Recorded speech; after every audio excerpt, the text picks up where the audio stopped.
It was not intended to be this way. We elect the government. It works for us. How did it get so removed, so unbridled, so arrogant that it can tell us how to live our personal lives? Evil rarely comes upon us all at once, and liberty is rarely lost in one stroke. It happens gradually, over the years and decades and even centuries. A little stretch here, a cave in there. Powers are slowly taken from the states and the people, and before you know it, we have one big monster government that recognizes no restraint on its ability to tell us how to live. It claims the power to regulate any activity, tax any behavior, and demand conformity to any standard it chooses. Many of you have asked, what can we do now about the loss of freedom? We can vote the bums out of their cushy federal offices. We can persuade the state governments to defy the feds in areas like health care, where the Constitution gives the federal government zero authority. We can ask our state legislatures to threaten to amend the Constitution, to abolish the income tax, to return the selection of U.S. senators to state legislatures, and to nullify all the laws the Congress has written that are not based on the Constitution. But there is one thing we can't do. Just sit back and take it. So anyway, we're back. You listen to what the judge says, but let's go to the number one thing that Barney's new bill does. It makes bailouts permanent. That's Barney working for you. Remember the last bailouts? Remember the bailouts before them? Remember Fannie Mae and Freddie Mac? We'll get into that here. Show them. Fannie Mae and Freddie Mac can now get trillions of dollars. But we're making bailouts permanent. We're going to always be able to. It gives the president the authority to make bailouts at his own discretion. Boy, why is this important? Because Congress is the only people that can authorize money. And what they've just done is they said, well, the president now can give it to any company he wants, whether they're a destitute company or whether they're doing fine. My God, do you see the criminals in D.C.? Okay, notice they do all this stuff on the weekend, the TARP thing they do on the weekend, okay, the healthcare stuff they do on the weekend. Do you notice this? Oh, so anyway, pull money right out of the Treasury. That's against the Constitution. Barney, you're not American anymore. When you don't follow the Constitution, you've violated your oath. You can't represent me anymore. So anyway, okay, so I told you the president can give money to anybody he wants. He can give money to any business he wants, and it could be private business, okay, or private or public, okay, does not have to be failing business doled out by his czars. Well, that's right, he created all those czar positions, I forgot. Number two, it's a massive job killer. Thank you, Barney. Yep, H.R. 4173. Barney's taking some more jobs away from you. Well, I bet you Barney voted for NAFTA. You know, it's interesting. When the audit the Fed legislation came up to audit that private banking cartel known as the Federal Reserve, Barney voted against it. Because Barney's for the little guy. Yeah, now he gets all his money from financial institutions. Yeah, and the constituents? Yeah, college students dropped $4,800 at him on a whack. Okay, it gets better. Anyway, massive government takeover. That was number three, and that's the big part, okay? Every American makes financial transactions. You know, government ration credit. You're going to have government rationed health care. Now we're going to decide whether or not you can get credit and you can't. Oh, by the way, if you have bad credit, you might get on that watch list, huh? Yeah, how do you get a job now? Because you're going to need your ID card. Do you people see what's coming? Can you smell what's coming? Can you taste what's coming?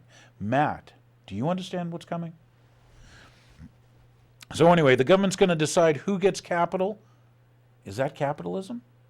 No, that's not capitalism. And to get capital, don't you have to save money? But they're not into saving, they're into spending. They bail out their friends. Look at like Goldman Sachs, okay, where their bonuses exceed their profits.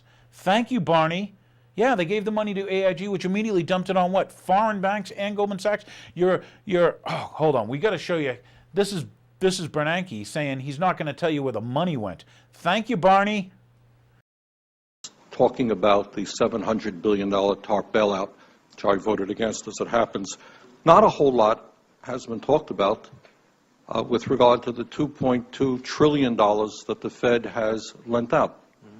Now, I find that absolutely extraordinary that I wrote you a letter and I said, hey, who'd you lend the money to? What were the terms of those loans? How can my constituents in Vermont get some of that money? Who makes the decisions? Do you guys sit around in a room? Do you make it? Are there conflicts of interest?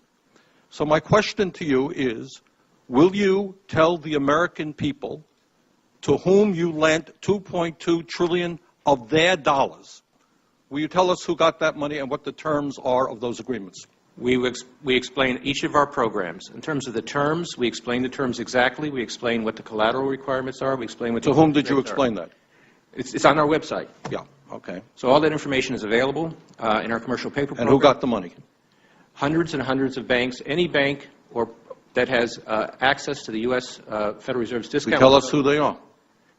No, because the reason that is counterproductive and will destroy the value of the program is that banks will not come to the business. Isn't that too bad?